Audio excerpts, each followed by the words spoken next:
This edition of Durango TV News is brought to you by Comfort Keepers, recipient of the 2017 Best of Home Care Provider and Employer of Choice by Home Care Pulse. La Plata County faces a budget shortfall of more than $7 million in 2018, and the La Plata County Sheriff's Department plans to do its part by cutting costs and raising revenues.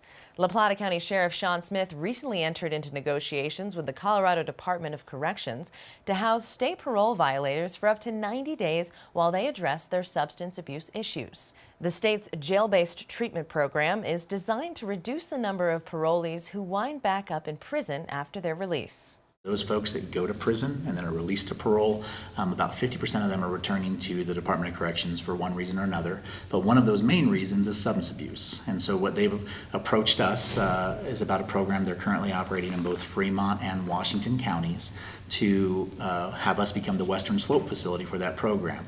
A parolee would then be released to the streets if they had a substance abuse issue. They'd be given a choice. Go spend 90 days in a treatment-based program in La Plata County or go back to prison.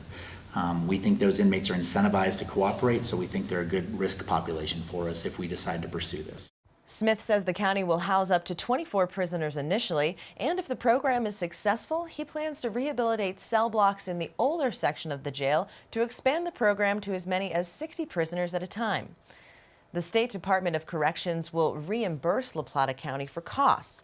And Smith says that this and other bed rental agreements with the state could amount to as much as $1 million a year in new revenue.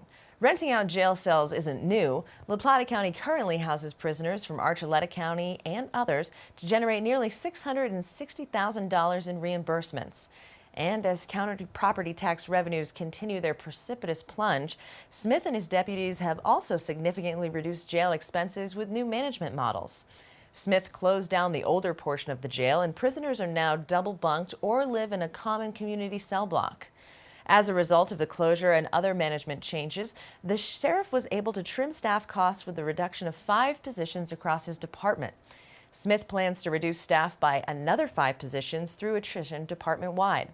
As a result of his management changes, the Sheriff's Department has trimmed $1.2 million in costs from his detention budget while increasing the jail population by 34% during the past 2 years.